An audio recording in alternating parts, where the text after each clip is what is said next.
Алуан түрліліктен тұтастыққа.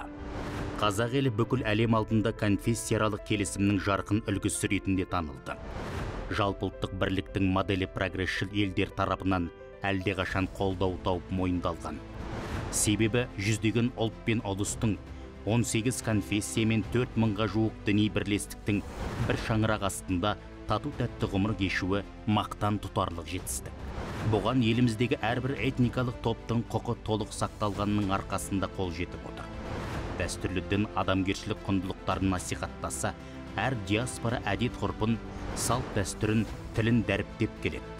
Соның арқасында елдік ұстаным насихатталып, халықтар достығы орнап, ауызбіршілік құтты тұғырына қонды.